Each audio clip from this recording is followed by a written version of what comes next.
আসসালামু আলাইকুম। সবাই কেমন আছেন? আশা করি সবাই ভালো আছেন। আজ আপনাদের জন্য নিয়ে এসেছি নতুন গল্পের প্রথম পর্ব। আশা করি গল্পটি আপনাদের ভালো লাগবে। তাহলে চলুন শুরু করা যাক। আজ আমার বাসর রাত। তবে আমার বিয়েটা সব বিয়ের মতো স্বাভাবিক বিয়ে হয়নি। খুবই ব্যতিক্রমভাবে হয়েছে। আমার স্বামী এখনো পর্যন্ত আমার মুখ দেখেনি, এমনকি আমিও না। কিন্তু দুই অচেনা মানুষের আজ বাসর রাত। এই বাসর রাতেই আমাদের প্রথম দেখা হবে। জানি, খুবই অদ্ভুত লাগছে। অদ্ভুত লাগারই কথা, কারণ বিয়েটাও তো অদ্ভুতভাবেই হয়েছে। বাসর ঘরে বসে আছি লাল টুকটুকে শাড়ি পরে স্বামীর অপেক্ষায়, কিন্তু উনি এখনো আসছেন না। কেমন যেন অস্থির লাগছে আমার, কারণ বাসর ঘরে বসে আছি প্রায় 3 ঘন্টা হতে চলল। হঠাৎ দরজা খুলে কেউ ভেতরে প্রবেশ করলো। আমি একটু নড়ে চড়ে বসলাম। যিনি এসেছেন তিনি আমার স্বামী ছাড়া আর কেউ হবে না। আমি চুপচাপ বড় করে মাথায় ঘোমটা দিয়ে বসে রইলাম। কিন্তু হঠাৎ আমাকে অবাক করে দিয়ে উনি যা করলো, তার জন্য আমি মোটেও আশাবাদী ছিলাম না। এমন কিছু হবে বা এমন কিছু শুনবো ভাবতেও পারিনি। এরপর যা হলো। আমার নাম আফিয়া আক্তার পারভিন। আমার নামটা বিশেষ একজন মানুষের নামের সাথে মিলিয়ে রাখা হয়েছে। সেটা ক্রমশ প্রকাশ্য। ফ্যামিলিতে মা বাবা, বড় 2 ভাই, দাদা দাদু, ছোট কাকা আর আমি আছি। বড় ভাইয়া 2জন বাবার চালের আড়ত দেখাশোনা করে, আর মার্কেটে 4-5টা দোকান আছে, সেগুলো ছোট কাকা। আর বাবা মাঝে মাঝে সবখানে গিয়ে তদারকি করে। আমি পড়াশোনা করি। সবার ইচ্ছে আমাকে মাদ্রাসায় পড়াবে, হলো তাই। আমাকে মাদ্রাসায় পড়াচ্ছে। যেহেতু আমি মাদ্রাসায় পড়ি, তাই আমি বাহিরে যেতে বোরখা পরে যাই, এমনকি 5 ওয়াক্ত নামাজ পড়ি। সচরাচর মানুষের সামনে প্রয়োজন ছাড়া যাই না। আমি দেখতে ঠিক পুতুলের মতো। একটা পুতুল দেখতে যেমন সুন্দর, আমি তার থেকেও নাকি বেশি সুন্দরী। আমি জানি না, তবে সবাই বলা বলি করে। আমার চোখের মণি দুটো হালকা নীলাভ, যেটা যে কাউকে আকর্ষণ করে। শরীরের গঠন, এমনকি ফিগার, সব মিলিয়ে পারফেক্ট। আমি আমার ফ্যামিলির সবার আদরের। পুরো বাড়িতে একমাত্র মেয়ে বলে আমি আছি, তাই হয়তো আদরটা একটু বেশিই পাই। আমাদের সুখী পরিবার। ভালোই দিন যাচ্ছিল। ধীরে ধীরে মাদ্রাসার পড়াও শেষ করলাম। পড়াশোনা শেষ করে যখন বাড়িতে বসে আছি, তখনই সবাই উঠে পড়ে লাগলো আমার বিয়ের জন্য। বেশ কয়েক জায়গায় পাত্র দেখলো, কিন্তু কারো মন মতো হলো না। শেষমেশ আরো কয়েকটাকে দেখার পর একজনকে তাদের পছন্দ হলো। ছেলেরা অনেক বড় লোক, ভালো ফ্যামিলি, ভালো খানদান, তাই বাড়ির সবাই রাজি হয়ে গেল। আর ছেলেটা দেখতেও বেশ, আমার সাথে মানাবে ভালো। বিয়ের পাকা কথা হয়ে দিন তারিখ ঠিক হলো। আগামী মাসের 10 তারিখে বিয়ে। বিয়ে নিয়ে সব মেয়েরই স্বপ্ন থাকে। আমিও সেই স্বপ্নের সাগরে ভাসছি। কত কিছু মনে মনে প্ল্যান করে নিয়েছি। বিয়ের পর স্বামীর সাথে কি কি করব, তাকে নিয়ে কোথায় কোথায় ঘুরতে যাব, আরো কত কিছু। দেখতে দেখতে বিয়ের দিন ঘনিয়ে এলো। বাড়িতে হুলস্থুল কাণ্ড। বিয়ে বাড়ি বলে কথা, তবে আত্মীয় স্বজনদের অনেক আগেই দাওয়াত দেওয়া হয়ে গেছে। এখন শুধু বাড়ি সাজানো আর অনুষ্ঠানের আয়োজন করা। ধীরে ধীরে সবাই বিয়ের সব আয়োজন করে ফেলল। আজ গায়ে হলুদ। বাড়ি ভর্তি মেহমান গমগম করছে। ছেলে পক্ষ থেকে আমার জন্য হলুদ নিয়ে এলো। যারা হলুদ নিয়ে এসেছে তারা আমাকে দেখে তো প্রশংসায় পঞ্চমুখ। সবার মুখে মুখে আমার রূপের চর্চা, কিন্তু আমার পোশাক তাদের মন মতো হলো না। আসলে আমি হলুদের শাড়ি পরেছি বটে, তবে তার সাথে হেজাব পরেছি। এটা তাদের মন মতো হলো না। গায়ে হলুদের পর্ব শেষ করে তারা চলে গেল। ও, আপনাদেরকে তো বলাই হয়নি, আমার বিয়েতে আমার মায়ের এক সই এসেছে। তাদের যুগে তারা একে অপরকে সই বলতো, তবে আমাদের যুগে আমরা বান্ধবী বা ফ্রেন্ড বলি। মা আর মার বান্ধবী, তারা একদম 2 বোনের মতো। বিয়ের আগে তারা গলায় গলায় থাকতো, কিন্তু বিয়ে হয়ে যাওয়ার পর তেমন একটা দেখা সাক্ষাৎ হয় না, কারণ দুজনের বিয়ে অনেক দূরে দূরে হয়েছে। তাই এত দূর থেকে যাতায়াত করা সম্ভব হলেও ওই যে কথায় আছে না, বিয়ের পর মানুষ সাংসারিক হয়ে যায়। সংসার, তার সাথে সংসারের দায়িত্ব, সব ঘিরে ধরে। তবে হ্যাঁ, মনের টান ঠিক আগের মতোই রয়ে গেছে। মাঝে মাঝে ওদের ফোনে কথা হয়। আজ আমার বিয়েতে মায়ের বান্ধবী আর তার ছেলে এসেছে। ওনার হাজব্যান্ড নাকি অনেক আগেই মারা গেছে হৃদরোগে। স্বামী মারা যাওয়ার পর স্বামীর বিজনেস নিজের হাতে উঠিয়ে নেয়, কারণ পরিবারে আর কেউ ছিল না। মায়ের বান্ধবীর নাম রানু বেগম, আমি তাকে রানু খালা বলে ডাকি। যাই হোক, গায়ে হলুদ যেখানে হচ্ছে সেখানে শুধু মেয়েদেরই আনাগোনা ছিল, ছেলেদের আসা বারণ ছিল। যা হচ্ছে সব আমার কথা মতোই হচ্ছে, আর আমার কথা তো কেউ ফেলতে পারবে না। গায়ে হলুদের পর্ব শেষ হওয়ার পর আমাকে গোসল করানো হলো। তারপর এক সময় আমি ঘুমোতে চলে গেলাম। সকাল সকাল আবার ঘুম থেকে উঠে পড়লাম। আজ আমার বিয়ে, আত্মীয় স্বজন বাড়ি ভর্তি, এদিক থেকে সেদিক, সেদিক থেকে এদিক, মানুষ আনাগোনা করছে। তবে আমার রুমে মেয়েরা ছাড়া আর কেউ আসা নিষেধ। তাই এখনো পর্যন্ত বাড়ি ভর্তি এত মেহমানের ভেতর মেয়েরা ছাড়া আমাকে কোনো ছেলে এখনো পর্যন্ত দেখতে পায়নি। দুপুরের দিকে ছেলের বাড়ি থেকে আমার জন্য শপিং করা সব জিনিস পাঠানো হলো। তারা বলে পাঠিয়েছে মেয়েকে আগে থেকেই রেডি করে রাখুন, আমরা আসার সাথে সাথে যেন বিয়েটা হয়ে যায়, তাতে করে বেশি দেরি হবে না। দুপুর 2:30টার দিকে আমাকে সাজানো হলো। সবাই আমার দিকে হতবাক হয়ে তাকিয়ে আছে, কারোর যেন চোখের পলকই পড়ছে না। সবাই শুধু বিড়বিড় করে বলছে, এ কি মানুষ, নাকি কোনো পরী, নাকি স্বর্গের হুর, কোনটা? আরও নানান কথা বলতে লাগলো। এদিকে দেখতে দেখতে দুপুর পেরিয়ে বিকেল হলো, কিন্তু এখনো বরযাত্রী এলো না। এবার সবাই টেনশনে পড়ে গেল। ব্যাপারটা কি হলো কেউ বুঝতে পারছে না। আমার বাবা তো টেনশনে পুরো বাড়িতে শুধু পাইচারি করছে। ছেলের বাড়িতে ফোন দেওয়া হলো, কিন্তু কেউ ফোন উঠাচ্ছে না। দেখতে দেখতে সন্ধ্যা হয়ে গেল। এবার যেন পাহাড় সমান টেনশন সবার মাথায় ভর করলো। এবার বাবা আবার ফোন করলো। প্রায় কয়েকবার রিং হওয়ার পর ফোন রিসিভ হলো। বাবা ব্যস্ত হয়ে বলে, হ্যালো হ্যালো, শুনতে পাচ্ছেন আমার কথা? অপর প্রান্ত থেকে গম্ভীর কণ্ঠে একজন বলে, জি শুনতে পাচ্ছি, বলুন। বাবা বলে, কি ব্যাপার, কি হয়েছে, আপনারা যে এখনো এলেন না? লোকটি গম্ভীর কণ্ঠে বলে, আমাদেরকে ক্ষমা করবেন, ছেলে এই বিয়ে করতে চাইছে না। এখন ছেলে যদি বিয়ে না করে তাহলে আমরা এসে কি করব? ক্ষমা করবেন আমাদের। এই বলে লোকটা ফোন কেটে দিল। বাবা তো ধপ করে সোফায় বসে পড়ল। কাকা এসে বলে, কি হয়েছে ভাইয়া, ওনারা কি বলল? বাবার চোখে পানি, তার একমাত্র কলিজার টুকরার কপালে এই ছিল। কাকা বলে, আরে ভাইয়া কি হয়েছে, তুমি কান্না করছো কেন, বলো আমাকে। বাবা কাপা কাপা গলায় বলে, ওরা ওরা বিয়েটা ভেঙে দিল, আমার মেয়েটার কি হবে এখন? কথাটা পুরো বাড়িতে ছড়িয়ে পড়ল। সবার মুখে মুখে একটাই কথা, এই মেয়ের বিয়ে ভেঙেছে। এই মেয়েকে কে বিয়ে করবে?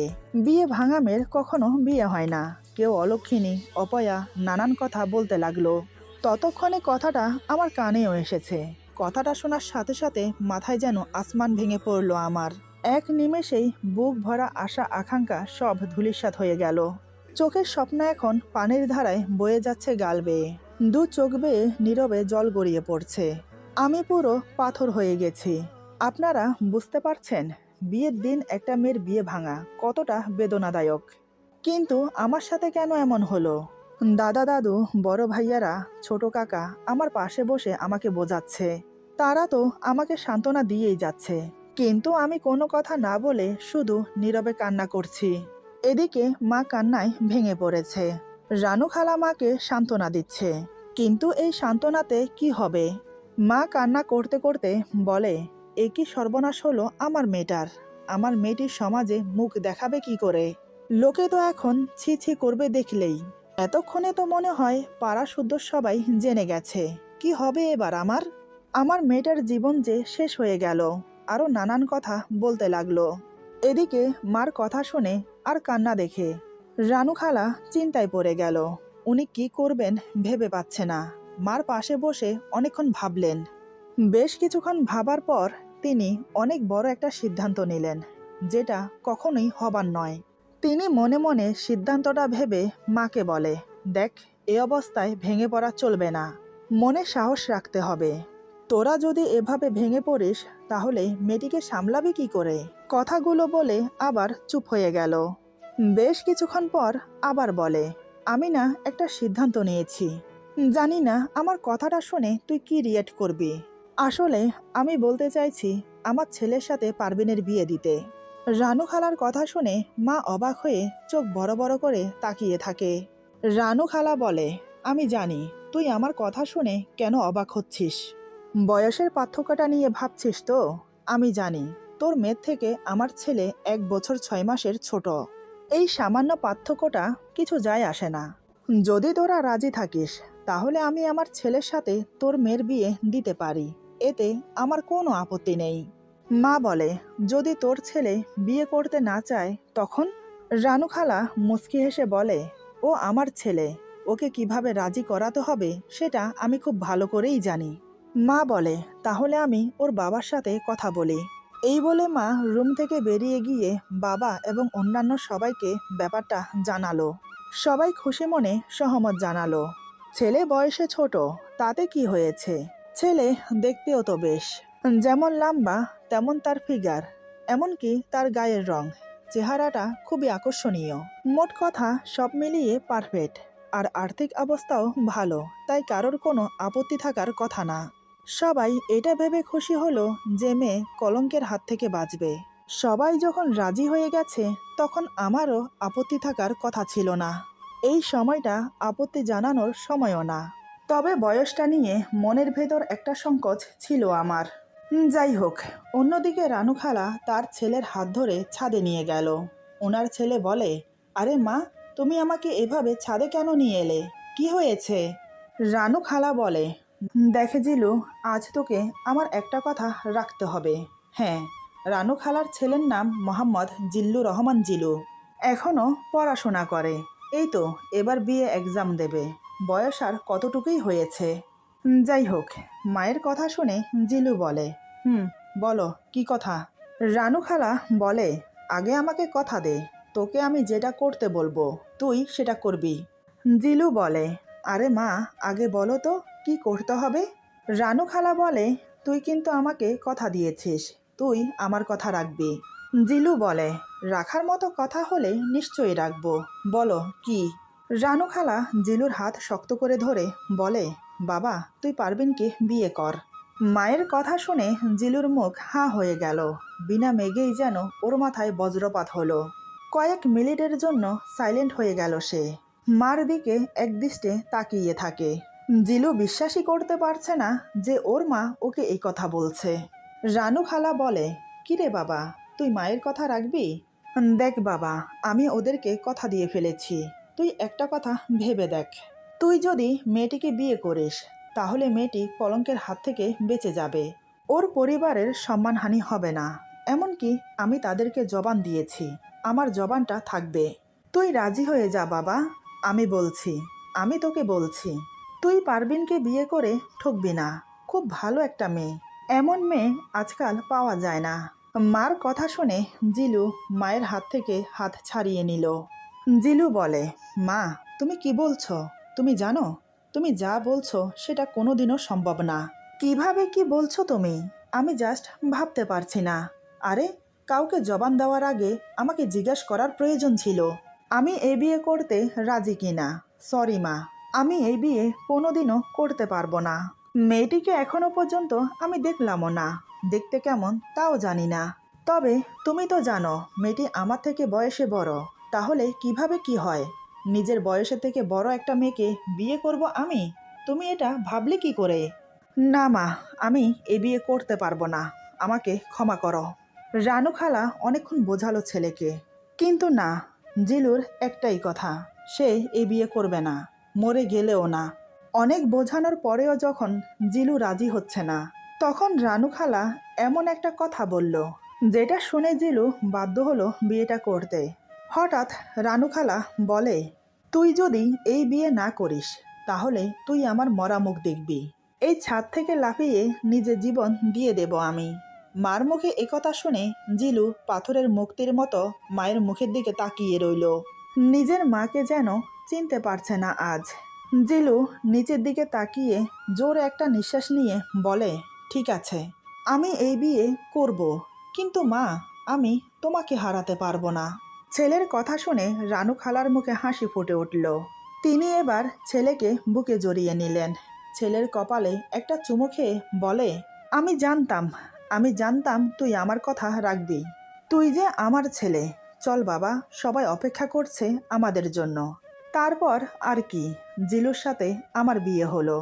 বিয়ের পর রানু খালা বলে, বিয়ে যখন হয়ে গেছে তাহলে এবার আমরা বাড়ি ফিরে যেতে চাই। ও, এখন তো উনি আমার খালা নেই, শাশুড়ি মা হয়ে গেছে। শাশুড়ি মার কথা শুনে কেউ আর আপত্তি করলো না। সবার থেকে বিদায় নিয়ে গাড়িতে গিয়ে বসলাম। যেহেতু আমি মাথার ঘুমটা বড় করে রেখেছি, তার উপর ওড়নাটি একটু মোটা কাপড়ের, তাই আমার মুখ দেখা যাচ্ছে না। মা বাবা নিজের ফ্যামিলিকে ছেড়ে যাচ্ছি, চোখের জল আর বাদ মানছে না। নীরবে শুধু চোখের পানি ফেলে যাচ্ছি। এদিকে আমার পাশে আমার শাশুড়ি মা বসে আছে, কারণ জিলু গাড়ি চালাবে, এটা তাদের নিজস্ব গাড়ি। জিলু গাড়িতে বসে খুব জোরে গাড়ির দরজা লাগালো। মোট কথা পুরো গাড়ি কেঁপে উঠেছে। শাশুড়ি মা বলে, বাবা একটু আস্তে। আমি তো চুপচাপ বসে আছি। গাড়ি চলতে শুরু করলো। প্রায় 1.5 ঘন্টা গাড়ি চড়ার পর শ্বশুর বাড়িতে এসে পৌঁছেছি। এদিকে গাড়ি বাড়ির ভেতরে প্রবেশ করার পর জিলু গাড়ি থেকে নেমে সোজা বাড়ির ভেতরে ঢুকে গেল। আমার শাশুড়ি মা আমাকে নিয়ে গাড়ি থেকে নেমে এলো। আমাকে নিয়ে বাড়ির ভেতরে প্রবেশ করে দোতলার একটা রুমে আমাকে নিয়ে গিয়ে বলে, এটা হচ্ছে তোদের রুম। শোন মা, বিয়েটা যখন আচমকা হয়ে গেছে তাই সবকিছু মানিয়ে নেওয়ার চেষ্টা করবি, বুঝতেই তো পারছিস। এরপর শাশুড়ি মা আমাকে আরও অনেক কিছু বুঝিয়ে চলে গেল। আমি খাটের উপর বসে আছি। আজ আমার বাসর রাত। এদিকে আমি অপেক্ষমান স্বামীর জন্য।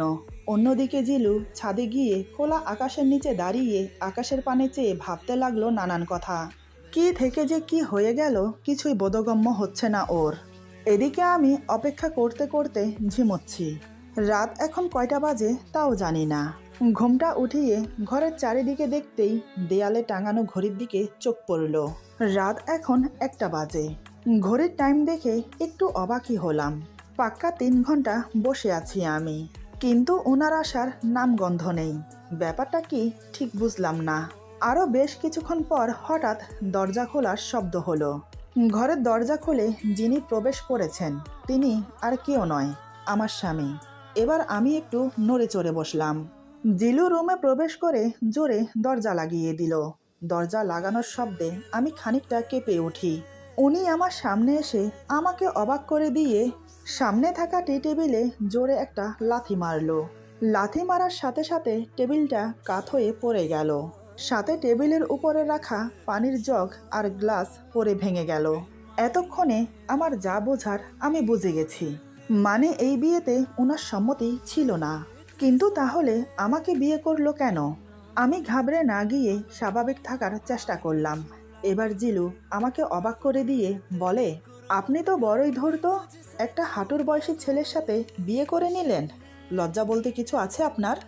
আমি বললাম, আপনি আমাকে ভুল বুঝছেন, আসলে ব্যাপারটা তা না। জিলু বলে, তাহলে কি? আপনি জানেন আপনি আমার থেকে বয়সে বড়। আমি এখনো কলেজে পড়ি, আপনার সাথে আমার যায়? আপনার বর আপনাকে বিয়ে করেনি, তাই আপনি আমার গলায় ঝুলে পড়লেন। আরে, বিয়ে বাড়িতে কি আর কাউকে পাননি? আমাকে কেন শুধু শুধু ফাঁসির মঞ্চের আসামি বানালেন? আমি বললাম, আমাদের প্রিয় নবী হজরত মুহাম্মদ সাল্লাল্লাহু আলাইহি সাল্লাম কিন্তু তার থেকে 24-25 বছরের বয়সের বড় মা খাদিজাকে বিয়ে করেছেন। মা খাদিজা ছিলেন বিধবা। তিনি যখন পেরেছেন তাহলে আপনি কেন পারবেন না? আপনার যখন বিয়েতে সম্মতি ছিল না তাহলে বিয়ে করলেন কেন? না করলেই পারতেন। জিলু বলে, এই যে, আমাকে একদম হাদিস শোনাতে আসবেন না। বলেছিলাম আমি এই বিয়ে করব না, মরে গেলেও না। কিন্তু আমার মা আমাকে বাধ্য করলো এই বিয়ে করতে। আমি বললাম, সেটা কিভাবে? জিলু বলে, উনি আমাকে সুইসাইডের হুমকি দিয়েছে। আমি যদি এই বিয়ে না করি তাহলে ওনার মরা মুখ দেখব। আমি আমার মাকে অনেক ভালোবাসি, তাকে আমি কোনোভাবেই হারাতে চাই না। তাই বাধ্য হয়েছি আপনার মতো মেয়েকে বিয়ে করতে। আমি বললাম, যা হবার হয়ে গেছে। আপনি একবার আমার ঘুমটা উঠিয়ে আমাকে দেখুন, যদি আপনার রাগ কমে যায়। জিলু বলে, আপনাকে দেখার কোনো ইচ্ছেই আমার নেই। আমি তো এটা ভেবে পাচ্ছি না, বয়সে বড় হয়েও আপনি আমার মতো একটা ছোট ছেলেকে কেন বিয়ে করলেন? আরে, আপনি তো অন্তত না করতে পারতেন। আমি বললাম, দেখুন, আমাকে নিয়ে বিবেচনা করার আগে আপনি আমাকে একবার দেখুন। জিলু বলে, আবার সেই কথা? আরে আপনাকে দেখার কোনো ইচ্ছেই আমার নেই, বুঝতে পারছেন না সেটা? আচ্ছা, আপনার বিয়ে ভাঙলো কেন? আমি বললাম, জানি না আমি। জিলু বলে, কোনো আপনার জন্য নয় তো? মানে এমনও তো হতে পারে আপনার চরিত্র ভালো না। নিশ্চয়ই কোনো ছেলের সাথে কিছু করতে গিয়ে ধরা খেয়েছেন। আমি বললাম, আপনি কিন্তু আমার ব্যাপারে না জেনে এমন মন্তব্য করতে পারেন না। আপনি আগে আমাকে দেখুন। জিলু বলে, আবার সেই কথা? দেখুন, আমি মন্তব্য করছি না, আমি শিওর এমনই কিছু হবে, নয়তো বিয়েটা ভেঙে যেত না। আপনার নামে এমন কোনো বাজে খবর তারা পেয়েছে যার জন্য বিয়েটা ভেঙে দিতে বাধ্য হয়েছে। আজকাল কোনো মেয়েই তো সাধু না। হায় ভাগ্য, শেষমেশ চরিত্রহীন একটা মেয়ে আমার ভাগ্যে জুটলো। আচ্ছা, আপনি যার সাথে মুখ পুড়িয়েছেন তাকে বিয়ে করে নিলেই তো পারতেন। শুধু শুধু আমার মতো সরল সোজা একটা ছেলেকে কেন ফাঁসালেন? আমি আপনাকে বলে রাখছি, আমি আপনাকে স্ত্রী হিসেবে মানিও না, আর কখনো মানবও না। কোনো রকম 6 মাস পার হতে দিন, আমি আপনাকে ডিভোর্স দিয়ে দেব। আমার কি মনে হয় জানেন? আপনার ফ্যামিলির সবাই ধূর্ত, চালবাজ, জালিয়াত, ভণ্ড। আচ্ছা, ফ্যামিলির সবার ক্যারেক্টার ভালো তো, নাকি সবাই আপনার মতো চরিত্রহীন? এদিকে ওনার এত অপমান আমি সহ করতে পারছি না আর। আমি কান্না করতে লাগলাম নীরবে। এই কথাগুলো কি শোনার বাকি ছিল আমার? হায় আল্লাহ, আপনি আমার কোন পরীক্ষা নিচ্ছেন? আমার জানা মতে আমি তো কখনো কোনো অন্যায় করিনি। তাহলে আপনি আমাকে কোন পাপের শাস্তি দিচ্ছেন? এত এত অপমান সহ করার ক্ষমতা আমি হারিয়ে ফেলছি। আমাকে এতক্ষণ ধরে যা বলছিল তাও ঠিক ছিল, আমি সহ করে নিলাম। কিন্তু উনি তো আমার সাথে সাথে আমার ফ্যামিলিকে পর্যন্ত ছাড়ছেন না। আর পারলাম না চুপ করে থাকতে। অন্যদিকে জিলু আবার বলে, আপনার লজ্জা বলতে কিছু। ব্যাস, এটুকু বলেই আটকে গেল। সে এবার বিস্ফারিত চোখে আমার দিকে তাকিয়ে আছে। চোখগুলোকে এত বড় বড় করে রেখেছে যে এখনই বেরিয়ে আসবে। আসলে আমি আর অপমান সহ করতে না পেরে নিজেই মাথার ঘোমটা খুলে ওনার দিকে তাকিয়ে আছি। আমার মুখ দেখেই ওনার মুখের কথা মুখেই রয়ে গেল। আমার চোখে জল। সেই সন্ধ্যা 6টা থেকে কান্না শুরু করেছি, এখন রাত 1:30 বাজে। চোখ দুটো লাল টুকটুকে হয়ে গেছে কান্না করতে করতে। আমি কান্না মিশ্রিত গলায় বললাম, আপনি আমাকে যা ইচ্ছে নয় তাই বলুন, আমি সহ করে নেব। যদিও আমি কোনো অন্যায় করিনি, তারপরেও সহ করে নেব। কিন্তু প্লিজ আমার ফ্যামিলিকে কিছু বলবেন না, সেটা আমি সহ করতে পারবো না। আমি আপনার কথাকে সম্মান দিচ্ছি, কারণ আপনি আমার স্বামী। বয়সে আপনি আমার থেকে ছোট সেটা ম্যাটার করে না, কারণ মানে আপনি আমার বড়। আপনার কথাই থাকুক, 6 মাস পর আমরা আলাদা হয়ে যাব। আর আমি আপনাকে কথা দিচ্ছি, এই 6 মাস আমার জন্য আপনার কোনো সমস্যা হবে না। এই ঘরের যে কোনো একটা কোণে পড়ে থাকতে দিলেই চলবে। এই বলে আমি উঠে ওয়াশরুমের দিকে যাব কাপড় চেঞ্জ করতে, কিন্তু তার আগেই ঘটল অঘটন। ফ্লোরে যে পানি আর জগ গ্লাস ভেঙে পড়েছিল আমার একটুও মনে নেই। আমি উঠে দাঁড়িয়ে এক কদম বাড়িয়েছি, অমনি আমার